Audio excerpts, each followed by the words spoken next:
something that, like, pisses me off when you say that, because I've forgotten that, but, like, people were so pissed off when they did that in She-Hulk, right? Yeah, and Wayne's World did it, like, 30 years prior. And people really enjoyed it. And where just the character looks straight to camera and just says, this ending sucks, let's do a better one. Well, that wraps it up. But there's one last thing. Let's just see who you really are, mister. Why, it's Old Man Withers, the guy who runs the haunted amusement park. And I would have got away with it, too, if it hadn't been for you snooping kids. Good one, Shaggy. So far away, Lucas, and lovely audience at home. Welcome to another episode of Wiki Weekend. This is where I, your host this week, Karl Smallwood, scour lengths and breadths of the internet for a wiki on a subject I'm interested in and bring it forward for discussion with my good friend, Lucas. hello! And today we're talking about one of my favourite comfort movies, Wayne's World. So far away, Lucas, what is your familiarity with Wayne's World? Either as like a concept, a movie, or perhaps Wayne's World 2, the sequel to Wayne's World. Okay, I forgot there was a sequel. I'm only now just remembering that much. But Wayne's World to me is a movie I saw while like we were all drinking and having a chat and were half paying attention to, that I kind of like mostly just enjoyed for the Bohemian Rhapsody bit. Yeah, which unfortunately we won't be able to put in many clips of, but I will try my best to edit around the numerous musical clips I hope to put in throughout this episode so that we don't get copyright struck. Because fun fact, if you put in like 2 or 3 seconds of a song and the rights holder gets really pissy, even if this video ends up being an hour long, the rights holder will claim all the money this video makes because that 3 seconds of their song makes them think they're entitled to all of the money we earned. They think they own the rest of our like, hour-long video. Yeah, I was very careful. I recently used a Wayne's World clip of the Bohemian Rhapsody moment and like made sure to like, add an extra 10% speed on it there and horizontal flip it and zoom it in a bit and just like try and have some music playing under in the background. I'd only use like 5 seconds because otherwise I knew just they would come for us. You know Queen's gonna come for you, right? And here's a pro tip for anyone out there who wants to put in like a song but they don't want to get copyright struck. Use the Guitar Hero version, because the Guitar Hero version is technically a different version.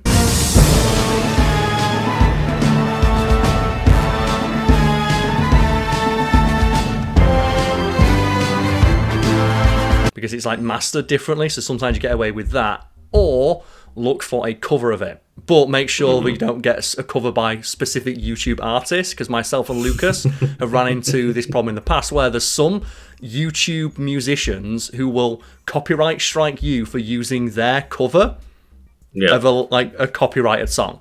And you can bet your ass that they don't pay any royalties on like the YouTube covers that they perform. Well, that's why covers, right? Covers are covered under fair use. But apparently using a cover as background noise or even referencing it to like, give the person credit is apparently not fair use. Mm-hmm.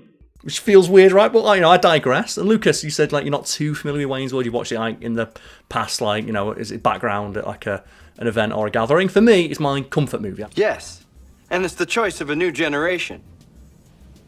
Wayne's World is a 1992 American comedy film directed by Penelope Spheris. It was produced by Lorne Michaels and written by Mike Myers and Bonnie and Terry Turner, based on an SNL sketch. We had an excellent summer. Excellent. Capped off by an even better Halloween. My girlfriend Cassandra went as a brick, and I went as a bricklayer. I am thanking you. This is kind of where I immediately fall out of favour with Wayne's World, because I think that maybe this is the most successful thing they've ever done in terms of comedy achievement. But yeah, I don't really get on with SNL very much. It's very much miss rather than hit for me. And I appreciate SNL for being as long running as it is, but I think I can count on one hand the number of times I've laughed at an SNL skit. But I've watched the original Wayne's World skits, and they're just not funny because the joke runs real fucking thin. I'm the leprechaun. Oh! Don't try and steal me, pot of gold. Stop it! You're scaring me, leprechaun man! No! Come on. But I saw the leprechaun Oh, no, man. it's me, I Garth. saw the leprechaun. Just chill, it's me, all right, pixie dust. I digress.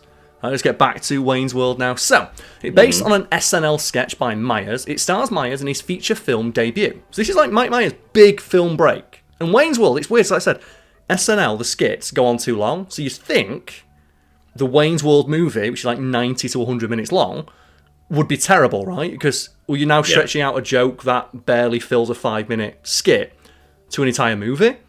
But there's a lot of heart to the Wayne's World movie, and I love how like self-referential and meta it is. Well, that's where I see things just a little differently. Contract or no, I will not bow to any sponsor. I'm sorry you feel that way, but basically it's the nature of the beast. Maybe I'm wrong on this one, but for me, the beast doesn't include selling out. I think that's one thing is Wayne's World reminded me a lot of like Bill and Ted's Excellent Adventure in the vibes. It's got big like, Bill and Ted's vibes, right? And I think that has to have been an influence on Wayne's World. It must have been, presumably. I don't know the exact timelines, but I presume that was a huge influence. But just, it was one of those movies where it was just, I should say, it's a lot of heart, and you just kind of along for the ride. Yeah, you can also tell as well a lot of the people making it are having fun, because the film is notable for having a lot of cameos, but, you know, I digress. The film stars Myers as Wayne Campbell and Dana Carvey as Garth Algar, a pair of rock and heavy metal fans who produce a public access television show. It's like people only do things because they get paid. And that's just really sad. I think the difference with Wayne's World is that it doesn't like focus entirely around that television show, whereas the sketches, obviously for the sake of the format, it's entirely repeating the bit over and over. And something that makes the film so eminently rewatchable for me is the fact that this film has had a weirdly massive pop culture footprint. For example, did you know Wayne's World is responsible for popularising That's What She Said? Oh. So a lot of people think, oh, was it The Office? And it's like, no, because in The Office, like, obviously, like, Michael Scott doesn't make his own jokes, so he's just repeating things he heard in movies and TV shows from a decade ago. Through yet? Because I'm getting tired of holding this. Yeah, that's what she said. Okay, so Claudia Schiffer, we salute you. Shaundi! He was making very similar jokes, and often in earlier seasons, like entirely repeated jokes in the US version. And that's the kind of person that the character of Michael Scott and David Brent was parodying. It's like the cringy boss who just repeats jokes he heard on TV, but worse, and doesn't get why people don't laugh. Okay, let's get right into it. I need 2 people for the first scene. Ooh, Mr. Carter! Mr. Carter! Okay, Michael, and... anybody? How about Mary Beth? Come on. Okay, so you start us off, Mary Beth. Great. La la la la la la. Boom! Detective Michael's card! And also, the important note was, even when Ricky Gervais was doing those bits, they were weirdly outdated. And then the US it's weird how he version became that comes character, along. right? Because now Ricky Gervais, as a person, is just telling weird, outdated jokes that rely on stereotypes that weren't funny 2 decades ago. True. And that's very true. Just like, then, you know, you've got the US officer, which is what, like, 5 years later, and Michael Scott in like the first season or so was repeating the exact same jokes Ricky Gervais made, which were already outdated and not funny when Ricky Gervais was making them. And yeah, it just... yeah. And like a lot of people think that That's What She Said was popularised by The Office. It's like, no, The Office was no doubt referencing old SNL or Wayne's World. Which is interesting, right? Like, people still say That's What She Said, right? Like, I watch or rewatch the US Office enough while I'm just like, you know, wanting like something to listen to in the background while I'm gaming on my Switch or something, where like, even I accidentally say That's What She Said every now and then, like, non-ironically, and you just slip into it. But like, I think the US Office definitely repopularized it after Wayne's World did back in the 90s. But I think that's interesting that, you know, to this day, there's still, you know, elements of this movie that are relevant and still being referenced in pop culture, even if people don't realise it. We talked about this when we discussed Dodgeball a few months ago, where I was struck by, during a rewatch, how much of Dodgeball is still quoted to this day. Like, nobody makes me bleed my own blood. People still say that. It's called the Freedom of Information Act, Kate. The hippies finally got something right. I know you. You know you. And I know you know that I know you. You caught the scent of a lesser stag in your nostril. Ball me, Blazer. Nobody makes me bleed my own blood. Nobody! I think it's one of those of like, it was a little bit before internet culture really popped off, so that does say a lot for Wayne's World, because it was, what, like 96, I think? 92, the movie. Wayne's World 2 was released a few years later. So 92. Shit, that's as old as I am. It is, Lucas. So, we'll continue now. So, it stars a pair of heavy metal and rock fans. That's the other reason I like it as well, because I'm a huge rock and heavy metal nerd, so the cameos are really fun. And it features Tia Carrera, Rob Lowe. Rob Lowe's in this movie as like the asshole slimy villain who's trying to like get into Tia Carrera's pants, as anyone would. Yeah, and like it's weird, right? Because Rob Lowe nowadays, you think of like this super wholesome person that plays like really nice, charming characters, but yeah, just sleazeball Rob Lowe coming in. And then in the sequel, the sleazeball role is played by Christopher Walken. Oh shit! Yeah, that's when these films like weirdly stacked cast, and it has cameos from Chris Farley, Ed O'Neill, Iona Sky, Meatloaf, fucking Meatloaf. Hello, are you Meatloaf? Yeah, what the hell do you want? Mr. Loaf, we are selling candy bars for our dying friend. He's not dying, Cartman. Shut your goddamn mouth. We have Nilla Crunchies, berry bars. What's this for? Our friend Chef. Chef's in trouble? Yeah, do you know him? Do I? Robert Patrick, who reprised his role as the T-1000, and Alice Cooper. Oh yeah, of course, yeah. And like, I'd say, just stacked cast there. And just the cameos, like Ed O'Neill is fantastic. I love like his thing of just being like, he's playing to type, where he's the jaded jelly donut store operator. And he tries like, there's a bit where he tries talking to the camera, and this is why I love how meta it is. And just like Wayne goes up and goes, no, you don't do that. I talk to the camera. What are you doing? And he scolds the cameraman like, you follow me. Why is it? If a man kills another man in battle, it's called heroic. Yet if he kills a man in the heat of passion, it's called murder. Hello! What do you think you're doing? Only me and Garth get to talk to the camera. Early movies to be very meta and fourth wall breaking as well. Like, obviously, it's not the first. There was other things doing it earlier, like Ferris Bueller's Day Off at the end and stuff. Or just, I think, Ferris Bueller in general, right? Yeah, you just stop and talk to a camera, which is something Wayne's World does. And Wayne, throughout the film, like, they lampshade various tropes. Like, I think it's Wayne's World 2. Because I kind of conflate them both in my head, so I usually watch them as a double feature. But like in Wayne's World 2, where like he just talks to the guys, like the workmen, say, so what are you doing here? He's like, oh, we've got to carry this glass pane back and forth across the road.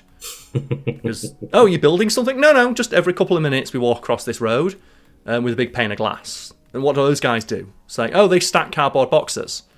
Are they doing something? No, they've just got to make sure there's lots of cardboard boxes stacked there. What about that guy? Well, he just makes sure there's plenty of watermelons. Are you selling them? No, we just need lots of watermelons. And obviously, it's the most... Like, he's handing him the gun and Chekhov is written on it. Of course, there's going to be a car chase later where they crash through all those things. Exactly. It's basically just talking you through the production of making a movie there, right? There was a bit where like Wayne is rushing to the chapel to stop the wedding. Like a very classic movie trope. And like he goes, okay, where is this like... chapel, you need to tell me. And this guy comes out and he's reading his lines, and Wayne starts it off. I know it's a small part, but can we get a better actor for this? Oh my god! They just shuffle the old man off and get a better actor in. Do we have to put up with this? I mean, can't we get a better actor? I know it's a small part, but I think we can do better than this. That's so brutal for the first person, though. It is, but obviously he's playing a bad actor. Yeah. But that's what makes it great. Those little moments like that. Yeah, obviously, like, that person was in on the joke, but it's like, imagine your first break as, like, a couple of lines being said on a film. Like, you're just trying to, get your head in the door, and it's like, can we get a better actor than this? There was, like, so many moments like that always crack me up, because I inevitably forget at least one of those like meta fourth wall breaking moments. Like just the ending of the film, where it's like they do the reversal of like they put on the big concert. There's a big studio exec is trying to get his girlfriend like the record deal.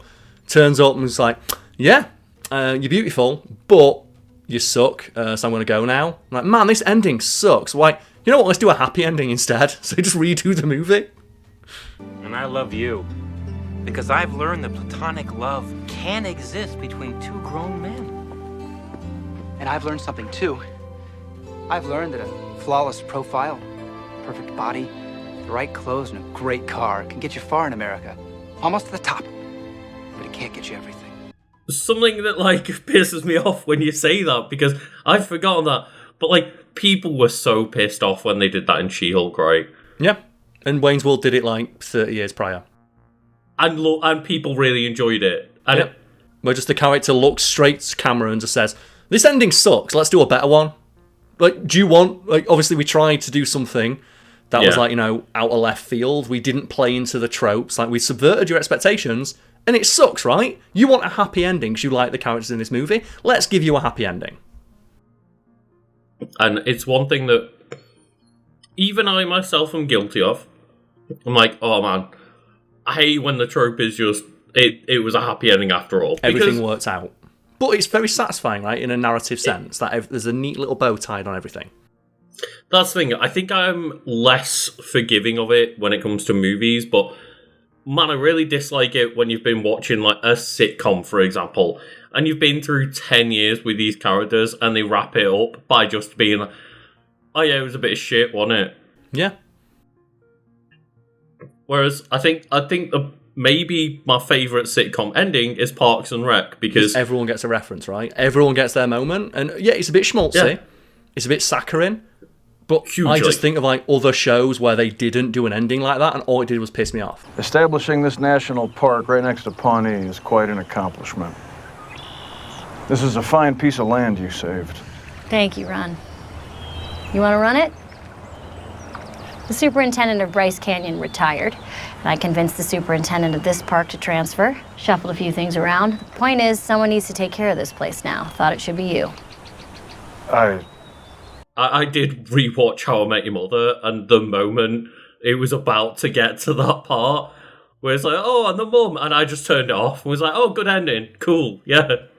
You know, we move on now, Lucas, to the cast. So Mike Myers as Wayne Campbell, the host of Wayne's World. Wayne lives with his parents in Aurora, Illinois, and spends his free time partying with his friends in and around the popular rock and metal scene of the early 1990s. And something that what happens when I'm watching this like film is I just go, man, do you know when you look back on something, I wish I was there. Because I'm really into like my rock and heavy metal, and there's a couple of like bars like that in Sheffield where I live. But they're not as big as I'd like, and they're not as popular as I'd like. Sometimes when I go into like my local dive bar, and there's like 4 people having a pint, it's like, I wish there was a few more people in here. It's probably better to like go to the Discord and discuss it in the comments, but just anyone watching this in the UK, let us know like some better places for old people to go and just enjoy some rock and metal, because it's the same in Liverpool where it's just like, yeah, there's like one place that's like decent, but just it'd be nice to just have some variety and some like actual metal and rock scenes going on, right? Is there nothing like that for like you when you watch a movie and just some element of that movie looks really fun? So I know for a lot of people it's like stuff like American Pie. Do you like the big parties they throw? Yeah. I often look at those and think they look really fun. We're here for the party? What party? There's no party.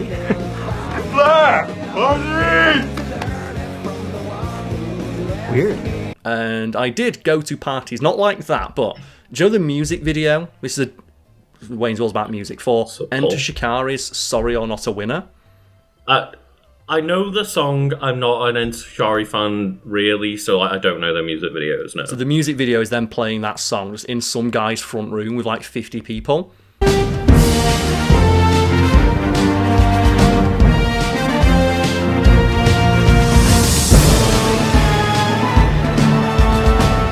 Doing like like an impromptu mosh pit in a front room.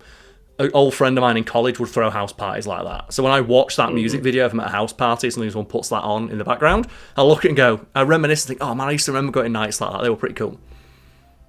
Yeah, there's like sweaty like house party nights where it's just everyone's just like wearing like their best like Top Man Dayglow t-shirt, and you cleared all the furniture out of one room and you're pushing each other around, playing loud music, just drinking cheap beer. I can't think of anything like off the top of my head other than like, even though I didn't really enjoy the music, just that one scene in the TV show Spaced, where like they go to the nightclub, and all of a sudden, like Nick Frost is on the stage, like just in his like little neon outfit and glow sticks everywhere, just like making everyone dance like a dumbass.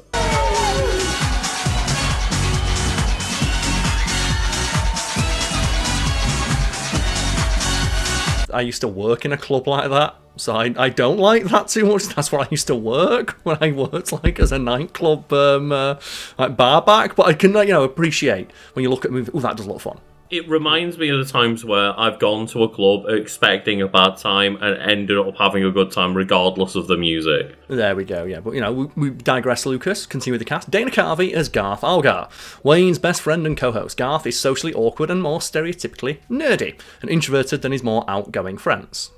His primary character arc, he has a crush on a girl who works at the donut shop that their group frequents, Stan Mitika's Donuts, but he's unable to work up the nerve to talk to her. And I do like where there's the ending of Wayne's World. It's like, let's do the super happy ending. And the girl that he has a crush on walks up and is like, I love you, Garth. He's like, I love you, Dream Woman. She doesn't even have a name. She's just Dream Woman. Right? Yeah. There's been a couple of movies, like Pixels was a good example, and the Minecraft movie is a recent example. Okay. Where just the B-plots are like people falling in love with fake video game characters, but that have been transported into the real world. And it's like, I think the one in Pixels, I can't remember the woman that they turn into. Oh, it's creepy as fuck, the one in Pixels. It's Josh Gad. And I don't like Josh Gad. I know he seems like a nice guy, but the characters he plays piss me off. And he plays the stereotypical nerd who loves the video game woman. And the fact that she becomes real and is gifted to him as a prize to be won.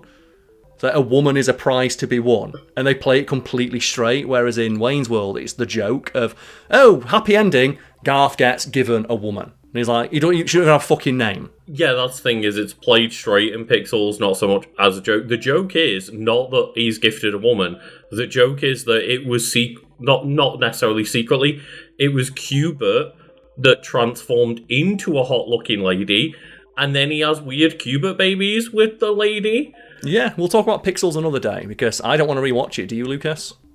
I definitely do not, but apparently in the Minecraft movie a similar thing happens, where just the C or D plot is just Jennifer Coolidge falling in love with the villager from the Minecraft world. Jennifer Coolidge can get it. We mentioned American Pie earlier. One of my favourite interviews is one with Jennifer Coolidge. With Cosmo or something. So you were in those American Pie movies and you became an object of lust, of desire to a lot of young men. How did that feel for you as an older woman in Hollywood? I loved it. You cannot believe the amount of college guys I fucked with six-packs in my 40s because of that movie. Let's go. I can believe how many people she got with because of that role, because she became an entire generation's MILF figure, right? Yeah. Again, speaking of popularising a term, American Pie with the cultural footprint. Because people think of American Pie as it's that weird sex comedy that's a bit dated and has some pretty poor taste jokes. But then it's it popularised the term MILF. Right. Still used to this day. Yeah, very, very commonly used to this day. I didn't realise that it was American Pie's creation, kind of. Not creation, but it popularised it. It's one of those things that was in the zeitgeist, but American Pie, okay, we're going to have characters who just say the word MILF. I cannot believe a fine woman like this produced a guy like Stifner. Dude! That chick's a MILF. What the hell is that?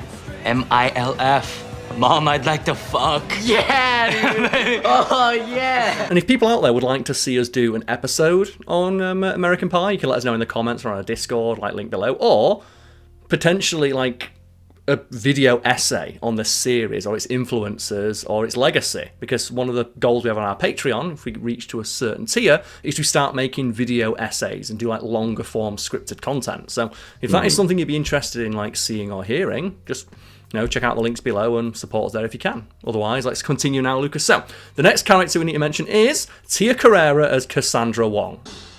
Excellent! Cut! That's a wrap, everybody! And speaking of guiding an entire generation, that is Tia Carrere for me. Well, I had the biggest crush on Tia Carrere as a kid because I saw Wayne's World after I saw Tia Carrera in one of my guilty pleasure shows, which is Relic Hunter. And do you know what Relic Hunter is? No, but I'm about to go and check what Relic Hunter is. So Relic Hunter is basically, it's Indiana Jones / Lara Croft, but it just stars Tia Carrera.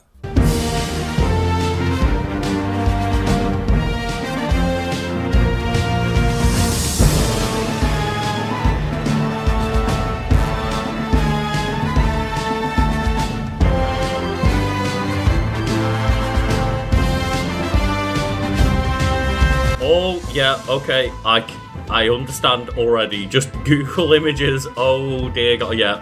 It's one of my like guilty pleasure shows, and I still go back and watch it every now and again because it's not great. It's a bit cheesy, but just the performances are very earnest, and the action is like terrible, but in a way that's funny. Also, Tia Carrera is hot as fuck. Well, there's a reason you're watching that show.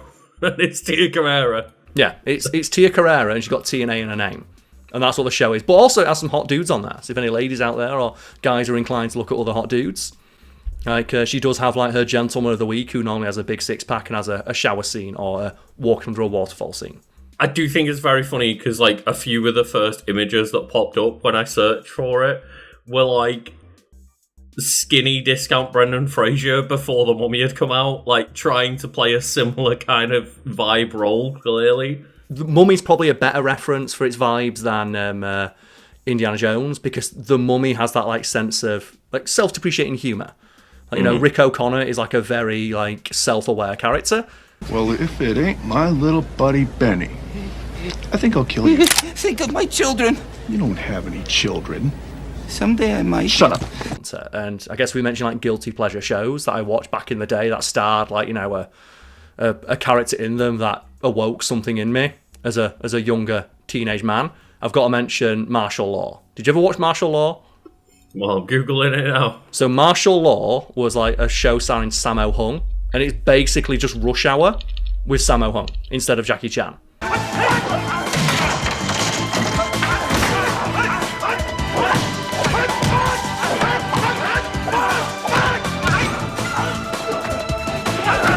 And it's fantastic, and that stars Kelly Hu, who's one of my favourite voice actresses / actresses. And Kelly Hu has had like a long and storied career, but she, like, you know, one of her earliest breakout roles was in that show. Also, like the soundtrack to that show is fucking awesome because it just plays like the theme of Asia, like, you know, like the racist Asia beats. Oh no! The thing is always catchy though, and Sammo Hung's awesome. So.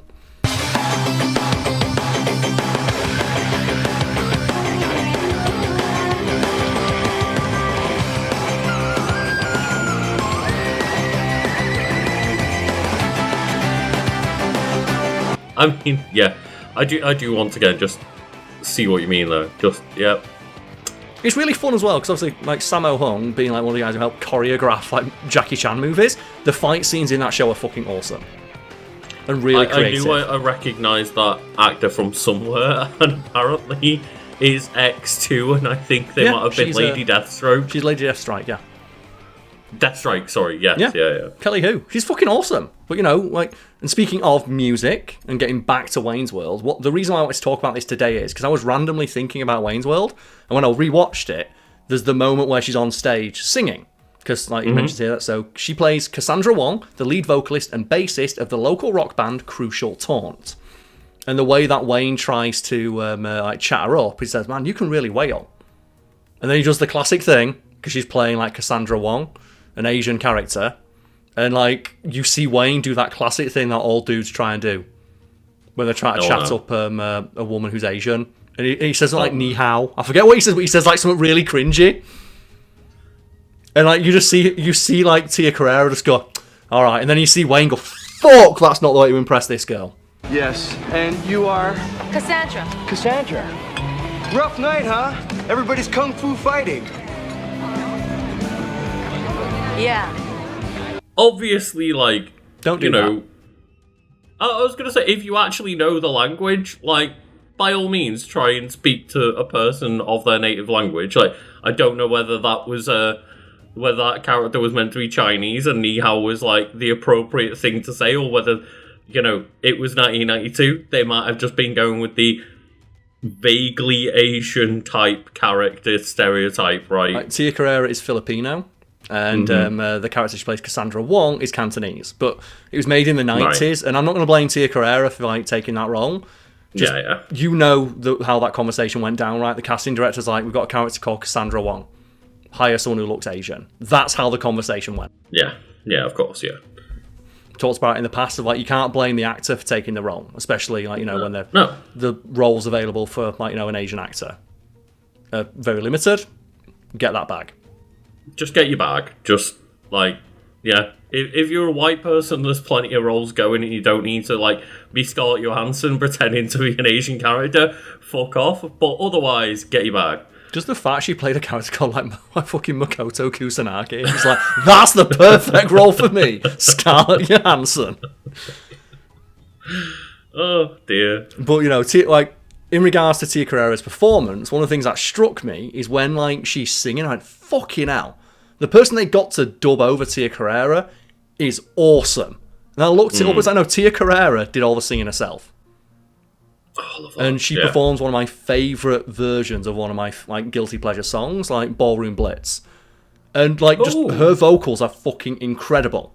I see a man in the back, he's a man reflect his eyes, and his face is sad. She's a passionate one. I'm gonna invoke the name that's gonna like just apparently turn our comment section into like a pile of shit. But Brie Larson in Scott Pilgrim, where you just turns out, oh yeah, when there's that like concert scene where she sings like the Black Clash Sheep song. Yeah, Clash at Demon Head. That is Brie Larson. It's that her is on the actually soundtrack. Brie Larson, and that moment where everyone goes, wait, they cut the rest of the song? Like, why can't we hear it? Like, it's actively available to listen to on Spotify and YouTube and stuff. Like, it's on one of my playlists, because like Brie Larson fucking wails in that song. Lift you up every time, everyone pulls away from you. And that's why it pissed me off in like that Marvels movie, where they go to the musical planet and they don't let the incredibly talented singer do a full musical montage. Even though Brie Larson has established like singing chops and she's got a fucking set of pipes on her. Yeah, and like, I think one of the like resounding things over her entire career as just people being like, sing the Scott Pilgrim song, please. Like, you should be a singer. And it, like, you know, in that vein, I was reminded of Shrek 2. You know, that stars Mike Myers as Shrek. And at the end of that film, you have the fairy godmother, played by Jennifer Saunders, sing I Need a Hero, or Holding Out for a Hero. I know everyone always says it's I Need a Hero, it's Holding Out for a Hero. And similarly, a lot of people assume that, well, it's not Bonnie Tyler, clearly, but they must have brought in a singer, right? Hit it!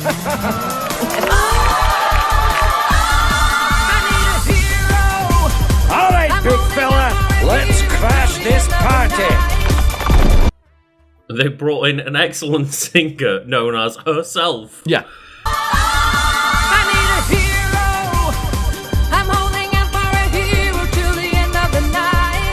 And she performed that song for real. And in that vein, Lucas, are there any like musical moments in like film or TV or video games, anime, anything like that, that you like think of as being especially like, you know, good? Because the Holding Out for a Hero moment in Shrek 2 is possibly one of the best uses of that song. I don't know why the Mario movie also put it in the Mario movie, when they can look at Shrek 2 and say, well, Shrek 2 did it better.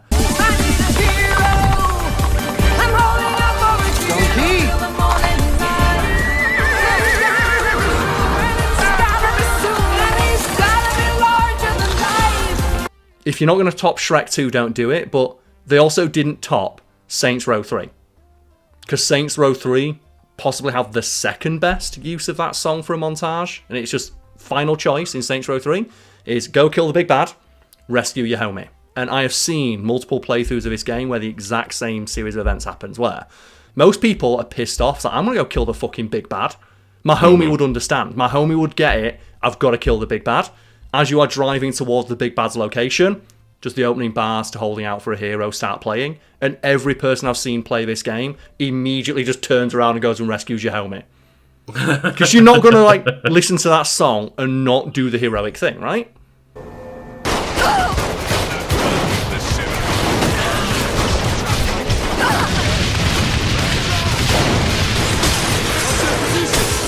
I could play a song by Waves. You know what? Do the song by Waves.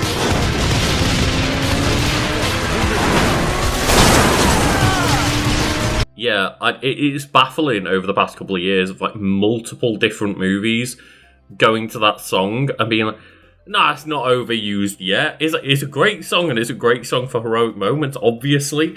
It literally says Holding Out for a Hero in it. But filmmakers, are you going to top Shrek 2? You're not.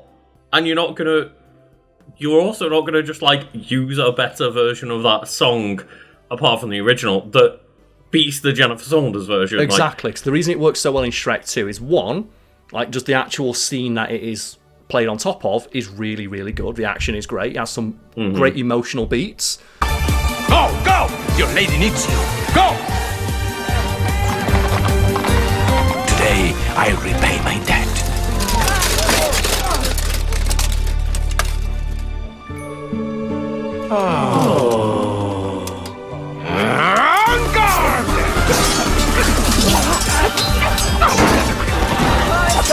Not to mention, it is contextualized within the movie, and you have the actress playing the character singing it actually singing the song.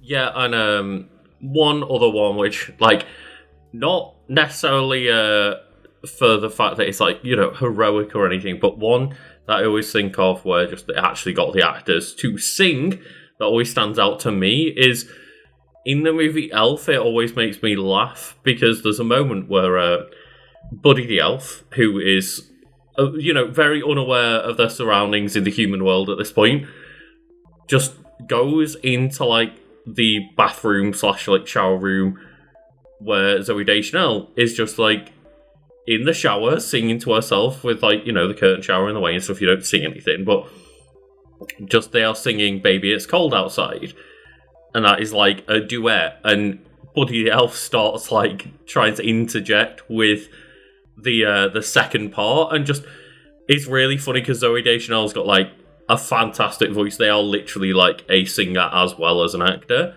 Baby, it's cold outside.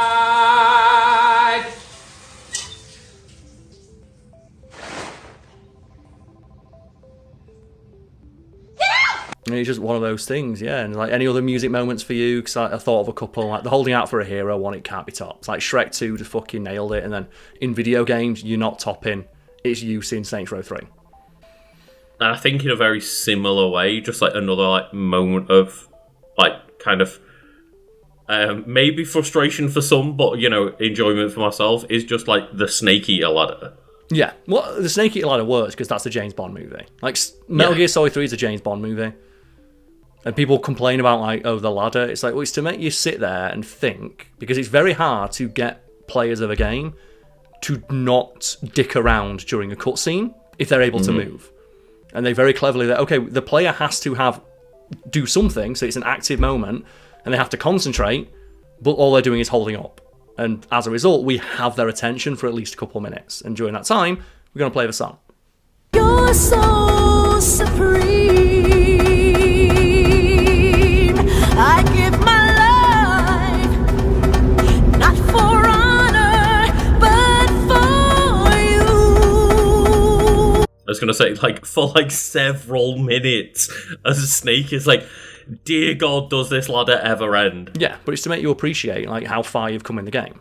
Like it's used for a reason. I know people don't like it if you're on a replay, but I understand why it's there. I appreciate it. I also appreciate it even more after playing Metal Gear Solid 5 and seeing it done poorly.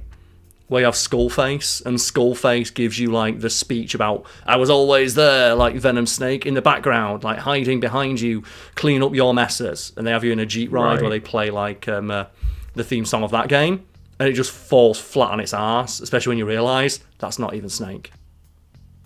He rehearsed this entire speech and he said it to the wrong guy. What a fucking loser.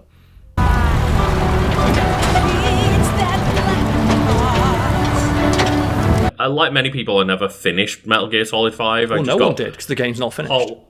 Partway through Chapter 2 and just was like, okay, this ran out of steam for me, but, like, the revelation, I mean, like, obviously, Carl's already said it, but, like, spoilers, but you're not playing It's a been snake. a long time now. Yeah.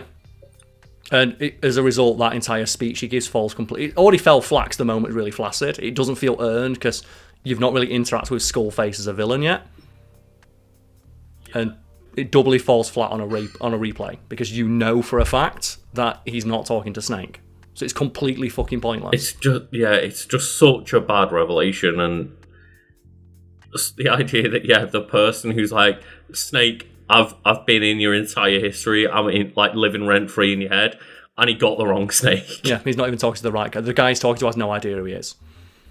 And it's weird as well because, like, the trope of the boss that has been behind everything the entire time turning up at the last second and giving a fucking awesome speech has been done in a Metal Gear game, because that's what happens in Metal Gear Rising: Revengeance. Mm-hmm. Armstrong, you see him like once in a cutscene in the second mission. Someone says, "Who is that guy?" I think that's like the senator for Colorado, Stephen Armstrong. Oh, okay. Then he comes back like 4 missions later as the final fucking boss.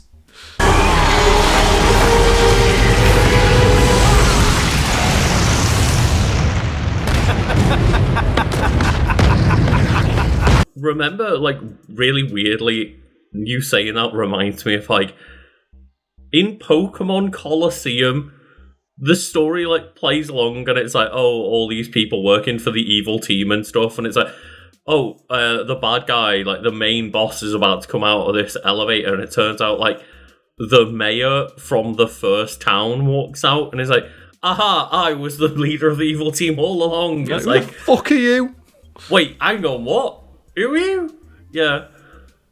I think Pokemon does have a cool moment in regards to music. It's like where Red turns up. Like you're in Silver. Oh, you go to the top of like Mount Silver and Red's there. He doesn't say anything because Red doesn't talk. And then they play his theme song. And it's like, oh, so the Elite Four theme is now Red's theme because he is the Elite Four of Kanto. God, those opening bars, like, musics. Dun, dun, dun, dun, dun. And it's like, that's his theme now. He earned it. Yeah. He is the Pokemon Master. He is the Elite Four. It's his theme. He fucking champion. Earned his own theme song. What a legend.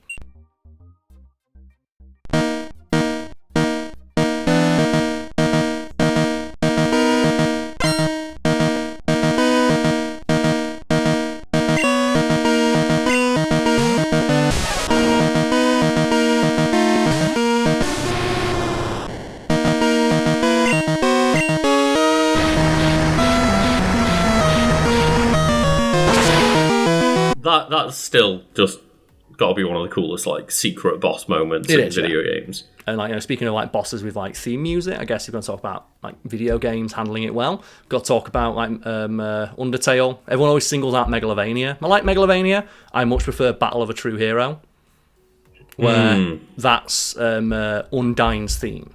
So when you fight, you're like, I'm doing a pacifist run. She's fun. She's a fun character. The fight is difficult, but not impossible. And, like, you know, it's more teaching the mechanics. When you fight her during a genocide run and the song completely changes, it's because that's her theme song. Yeah. And she's fighting, like, battle against a true hero because she is the final hero. And it's like you kill her in one hit and she, like, fades away. It's all in 2D, so you got to use your imagination to fill in the blanks. But when she just re-fucking forms, it's like, no, you're not taking me out that easy. And then you just like, just a nice little piano ditty.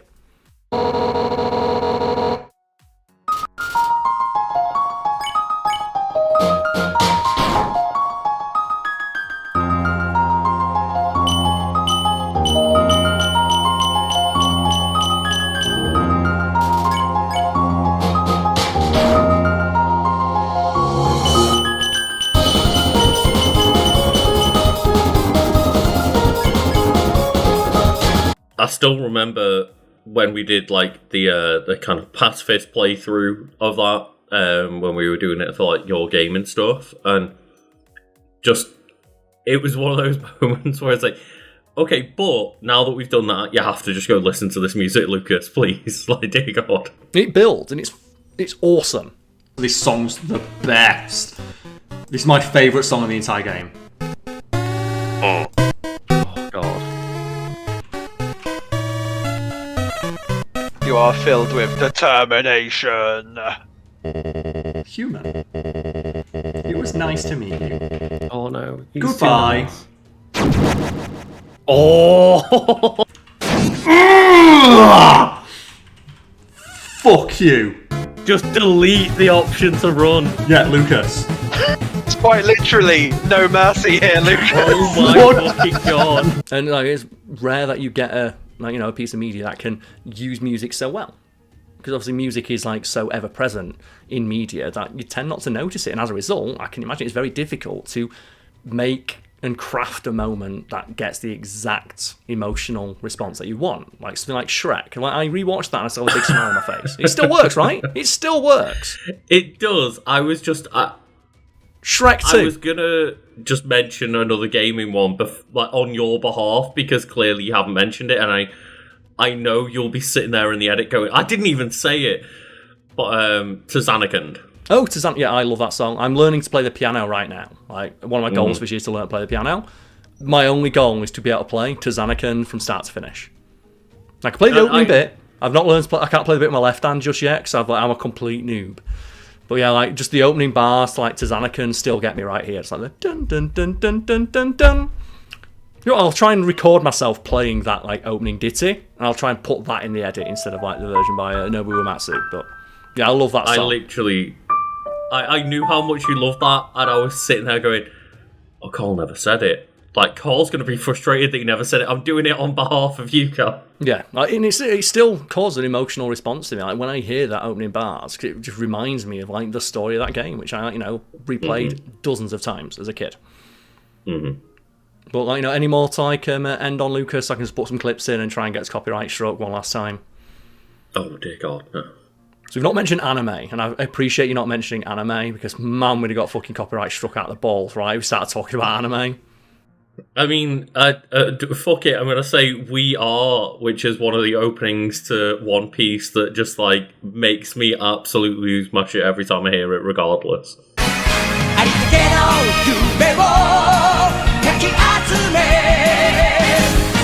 If we're going to do that, let's just try and put loads in, because there is obviously the moment in Dragon Ball, just like Ultimate Survivor, I think it is, where it's like Jiren versus Goku and Frieza.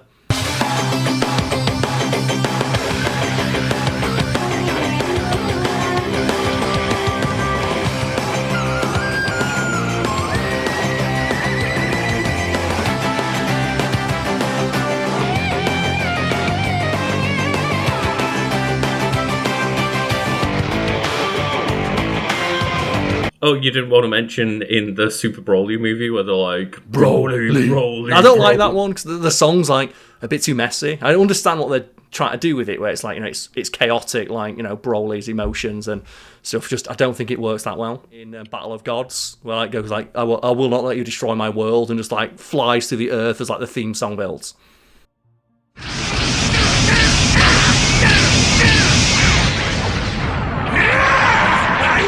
To destroy my world! Yeah, I hate the fact that they put the names in, like, the background of the songs in Super Broly. It just really took me out of the movie upon watching it, and yeah, I don't like that decision. All they need to do is just play, like, Super Broly's theme from Fighter Z. Where his theme in Fighter Z is sick as fuck.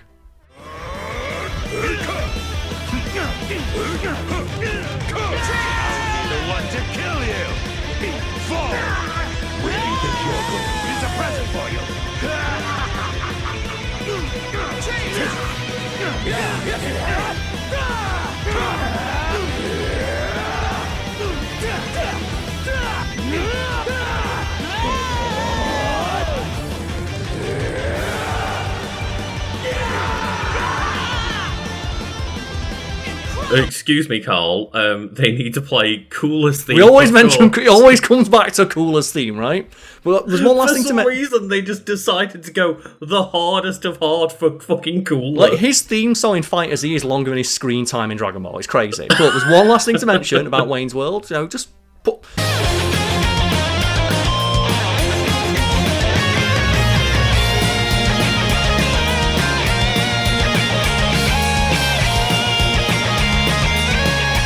One final bookend of in popular culture. So, filled with pop culture references, the sketches and the film started catchphrases such as schwing and sheer. So schwing is that when you see an attractive lady. Schwing. And it's just like, you know, just you pretend that your dick is carrying you in the location of the lady with a schwing. Yeah, like, God, yeah. I heard that so much in high school. You know, in regards to other things that Wayne's World popularised, the phrase, that's what she said. And do you know what the British version of That's What She Said is? Because this is something that is said in the original British Office, but I've not watched it much because I just don't think Ricky Gervais is funny. He's certainly not as funny as he thinks he is. She's right to be careful because some of them can be a little bit sensitive, you know. So who can? Some people can take things the wrong way. Oh, as an actor said to a bishop. Obviously, the famous fact that people will be screaming at us if we don't mention it is just that they like sent along the idea to Queen themselves, and they were like, "No, yeah, we fucking love it." Yeah. Reportedly, one of the final things Freddie Mercury saw before he passed away. He gave the filmmakers and Mike Myers his blessing to use the moment, and it was like Brian May who told them, like, yeah, it brought some levity to Freddie's life in his last moments. Like, we of course let you use our song, and it brought the song into, like, you know, new popularity in the States, and I believe it hit number 2. Didn't get to number 1, but it did hit number 2. Just by being popularised in that 30-second moment, which we can't put a clip in of. Thanks, YouTube.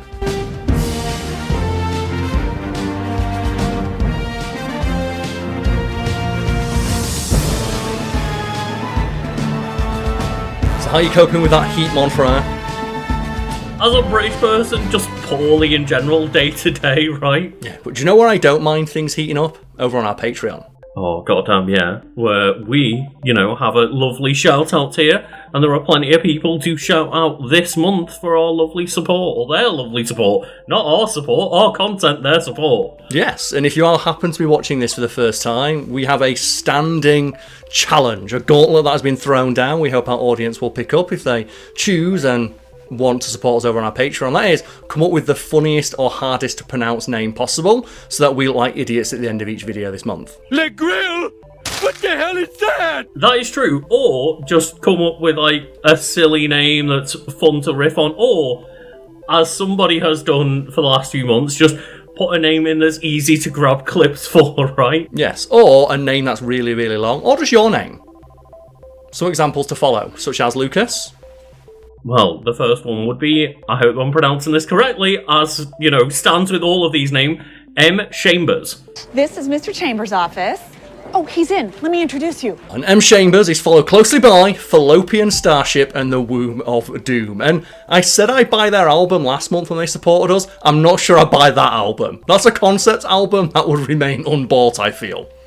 Well, Carl, you did say that slightly incorrectly because they present the Womb of Doom. Oh, no. That's like a support act, right? Fallopian Starship presenting the Womb of Doom. Yeah, maybe like this really grungy hardcore metal band coming on, like just the Womb of Doom. Like, it reminds me of, I don't know why this joke sticks out in my head, but it's from like Herb's Sims in the City for the Nintendo DS, where one of the characters you talk to just says, yeah, I was in a band called Show Cancelled and no one ever turned up. That's actually a really solid line considering it's on Herb's Sims in the City. I don't know why Herb's Sims in the City is in my head, but hey. Well, you know who's in my head right now looking at the screen, Carl? That is Kicking Bucket enjoys the bit, but they are subscribed to other Patreons, so this long-winded name needs to be changed at some point. Because their name cut off. They hit the character limit. There's no T there. Today a great legacy rests upon your shoulders. Because here, we make more than just tea. Oh man, it's like the Thrill House joke, right? Of like, all I did was enter my name, Thrill House, and it doesn't fit on the screen. Which is like one of the most underrated Simpsons jokes. This is great! And all I've done is enter my name! Thrill House! And also one of the weirdest things in Pokemon, right, where Feraligatr just misses, like, the O at the end of Gator, I think it would be, where just Gator, because they hit the character limit and they were like, fuck it, we're committing to that for the rest of eternity. Or Farfetch from the first gen, where it's got an apostrophe in its name because they didn't have enough letters to spell out Farfetched, and just that's the only Pokemon that has punctuation in its name. But wouldn't the apostrophe be as long as just adding the actual letter in there? Sure. Oh, Lucas, and get on to the next name. Oh wait, that's me! And the next name is Tam McKee. Hell goddamn yes, and the name after that would be the lovely Lucille DeSteele. I know I've mentioned it before, but you use, like, lovely as a modifier. I know. You call me out and I get so embarrassed because, like, for some reason during recording, it's the only adjective I can think of anymore. Is there a reason for that? Is it 'cause, like, just... The reason I say it, if anyone's wondered, like, oh, and I'm joined by the lovely Lucas, because I think of it like, you know, a magician and their lovely assistant. And... assistant, Carl. I see what it is. No, I mean, like, you know, that joking way. Because the back thing days, right? joking. Of like, oh, my assistant off screens. It's just a habit I got into. Next, he calls in one of his assistants. Be the lovely Lucille DeSteele. Where would he be without them? But I've probably picked up that habit from you, and now you're calling me out on it. Is it like it's a verbal widget for you then? Just like one of those like filler words that you use? I think so at this point when recording. I don't use it that often when I'm not recording. That's a weird thing. It's just, I don't know. I have no answer. All of our patrons are our lovely assistants because they assist in the making of these videos, right? So it makes sense. Yeah, they literally help keep the lights on. And by lights, I mean literally the two lights that are pointed on my face. Yeah, that's right not now. making it any warmer at all. I totally swear. So, yeah, Tam McKee and Lucille DeSteele, once again, thank you for helping keep the lights on me and Lucas. But the next name I have to shout out is simply Marcus. And when I say the name Marcus, Lucas, who do you think of first? Is it Marcus Phoenix? Marcus Phoenix, yeah. Have you got a favourite Marcus Phoenix quote? And is it just... I always think, is it just a grumble or some shit? Or is it like... I can't even remember what they're called. Like, they're on guards, right? It's just like, they're on guards. Yeah. That's the thing, like, Marcus Phoenix is like the main character of the Gears of War franchise. And he doesn't have a single memorable quote. Every other character in that series has a more memorable quote than he does. Like Dom Santiago of like, sup bitches, every time he lands a headshot. Or just the Coltrane go, woo! The fact that he says woo every time he dies, because he fucking loves it. Dude just loves, like, just rolling around at the speed of sound, as we all would. But, Lucas, what name do we have next? Speaking of, like, you know, rolling to escape things. Well, this is kind of the opposite of rolling, because this is, I went say lovely. I went say lovely again. God. I'm so sorry. This is the extremely generous B of awesome, and they've managed to, like, you know, just when they like someone kidnaps someone and sends a ransom letter. Oh right, and it's like little letter cutouts. They've managed to do that, but with emojis to spell out awesome, and then also there's now 6 B's at the end of their name. All I can think now is to mention Gears of War. It's like the Krill. Oh God, Carl! No. No! Ah! I couldn't see. It's like because it looked light enough for me to walk down. I didn't take damage for a while. It's like all I heard was Carl go, I think I can make it. I think I can make the Krill. So I know you don't like bees, right? Imagine if bees were like the Krill. And you imagine like you go out like near a picnic and just like the bees come in and just completely eviscerate you. I'm not gonna lie, I don't help myself because I don't like bees and wasps, and then I wear shirts like this and have hair like this, and they just go, oh, colour. There's a flower. Let's say it's like the Krill. It's like stepping into like, you know, the darkness in Gears of War when you just Lucas stepping outside, just 400 bees come in, just disappear. It's like, but you know, we move swiftly on now to Woo's Williest Wonka. Hell, goddamn. I'm down with that name. WWW. World Wide Web. Let's go. It always sticks in my brain whenever someone says like World Wide Web. The factoid that, you know, many people will already know, but that WWW doesn't save any time. Nope. As an abbreviation to World Wide Web. Yep. It actually takes more time. Yeah. Because you go to like, you know, 2 syllable. You go from 1 syllable to 2. I thought you were going to talk about maybe just the most inefficient abbreviation ever, right? Yeah, ATM machine, I'll rip in peace, right? I thought you were going to talk about the information superhighway. Which we need to talk about at some point, the fact that there was that weird period in the 90s where the internet was exclusively referred to as the information superhighway. Bring it back. Imagine a world where every word ever written, every picture ever painted, and every film ever shot could be viewed instantly in your home via an information superhighway. Bring back, like, textbooks with information superhighway written on them, and, like, kids riding keyboards like surfboards. Oh, that was cool, because that was pretty much, like, Channel 4 and BBC were just co-piloting that ship of making it the internet superhighway, right? Yeah, like the information superhighway or the internet superhighway is like, as well, they'd like present it as this like wonderful thing. It's like, hey, look, here's access to all the world's knowledge. You can talk to all your friends regardless of where they are. And I imagine if they did one of those today, it's like, here's the racism machine. You need it to get a job. What that would mean is you could transform your home into a mammoth interactive entertainment centre, with the odd stock exchange and shopping centre thrown in. It sounds pretty grand, but it all comes down to computers communicating. And in fact, that's already happening on something called the internet. Moving swiftly on from that statement, we also have Llama de Llama. And thank you, Llama de Llama, for allowing me to put in more clips of llamas.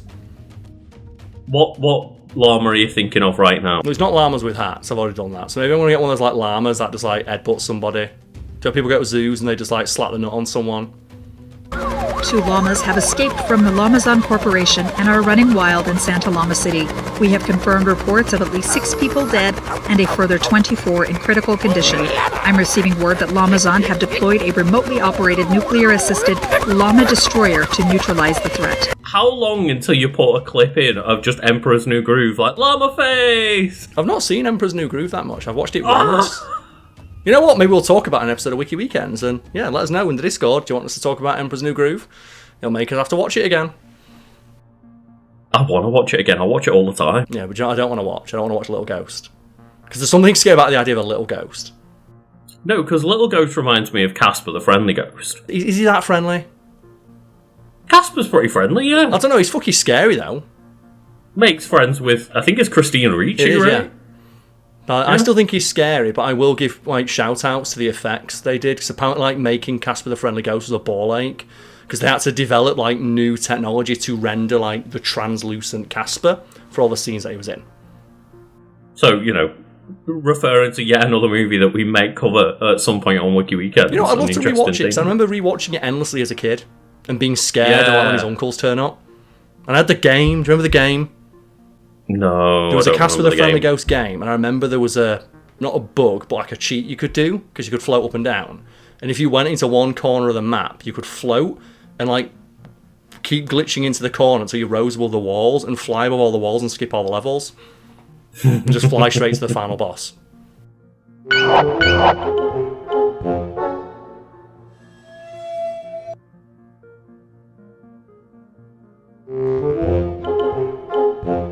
And then ending with yet another reference for a movie that we could cover at some point, because I've not seen the Stallone version of Judge Dredd. Oh, that'd be good. We could do dueling wikis of Dredd versus Judge Dredd. That's the thing, like, everyone always gives like props to Dredd. It's like, oh, Carl Urban's performance is so good, and I can never get over the fact you can clearly tell he's clenching his jaw in every scene he's in. He's like, whereas Stallone just looked like that. The law! Drop your weapon! I can see Dredd working as a series of movies, but it was also just, hey, here's one good Dredd film. I like the idea as well, that's just one day in Dredd's life. It's not even a special day for Dredd, that's just the shit he does every single day. Yeah, and for the partner, it was literally training day, right? It was their first day, yeah. Like, they get to use the excuse of, it's my first day. But no, thank you to everyone for supporting us. If you would like to have your name read out, riffed on, or have a clip attached to it, you can, just follow the links to the Patreon below and just see it next month. Thank you all.